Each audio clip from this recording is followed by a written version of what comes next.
Fordi hun er altid bare hjemme. Er I ved at være klar? Hej alle sammen, og velkommen til min julekalender. Ja, og velkommen tilbage til endnu en advents special. I dag der skal det handle om vores venner og dem vi har kær, eller dem vi savner, som vi har lyst til at bruge julen sammen med. Og derfor skal vi lave nogle krammerhuse, eller et krammehus, som jeg godt kan lide at kalde det. Ja, så vi starter med sådan et, det er faktisk samme form som et kaffefilter, man bare lige kan rulle sammen. Det her, det bliver dronningens krammerhus. Det er sådan et askegråt. Det er den undertone, jeg vælger at bruge. Og så ellers så har jeg en cigaret her, og her er hun simpelthen. Hun kan godt bruge lidt kærlighed oven på det der på ryggen. Det vil jeg sige. Hun er jo stoppet med at ryge. Ja, ved du hvad, jeg kæmper med det. Tror ikke på det. Det. Altså, er du ja, det tror jeg faktisk. Jeg synes, jeg kan se det hendes ud, at hun har fået lidt glans tilbage. Ja, hun er blevet lidt op. Nå, Nicolas, hvordan går det med dig? Hvem er det, du har valgt at lave et krammehus til?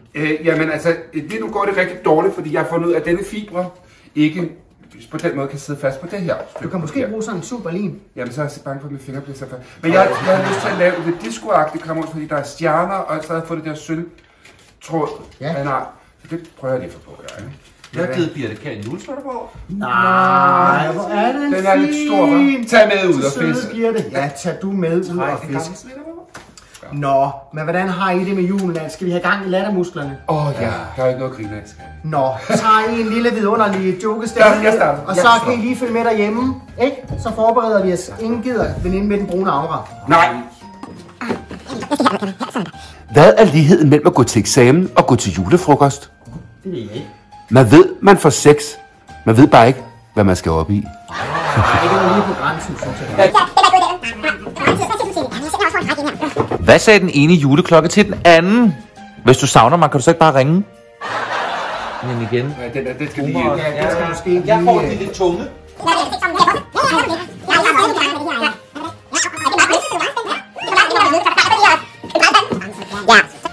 Hvad sagde julemanden til psykologen?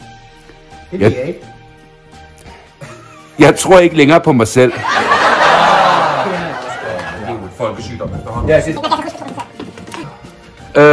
Hvorfor kommer du for sent? Fordi julen stod for døren. Jo. Jeg er ikke tilbage. Er der en tilbage? Hvem tager den? Det gør jeg.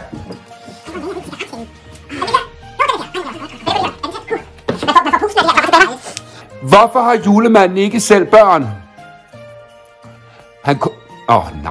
Han kommer kun én gang om året.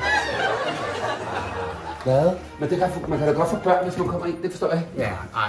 Ja, det kan jeg ikke. Det ved jeg faktisk ikke så meget om. Selvom jeg har fået lavet 2. Gud ved, hvordan det er. Har du 2 gange? Gået til? Ja, det har jeg faktisk. Ja, Trine og Michaela. Trine Michaelsen? Ja. Og jeg skal ikke holde jul med nogen af dem. Nej, Hvorfor ikke? Hvorfor ikke? Det synes jeg bliver for trist at tale om her. Ja. Nå, men så har jeg et bud på et Margrethe-hjerte her. Og ved du hvad, det er faktisk sådan, jeg har snydt lidt, og jeg har faktisk en lille gave til jer. Nej. Fordi jeg er så sød at komme her til Nej, mig. tak. Jeg har lavet her et krammerhus til dig, Nicolas. Hvor er det flot. Det er jo Mette Lisbys krammerhus. Ja. Ja, altså det er ikke Mette Lisby, der er det er Lene Maria Christensen, men det er fordi, der er ingen, der har set Mette Lisby siden Klinkevald. Nej. Jeg stod faktisk i bad i morges, og jeg tænkte over, hvor fanden er Mette Lisby? Ja, men din energi og det, du har gjort for satiren, det minder mig så meget om Mette. Det vil jeg sige. Ja.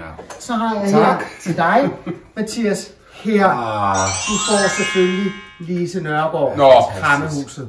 Du har jo den samme folkekærhed og samme alder. Ja, og samme mimik. Ja. Og samme stemme. Ja. Og hvis jeg havde hår. Ja.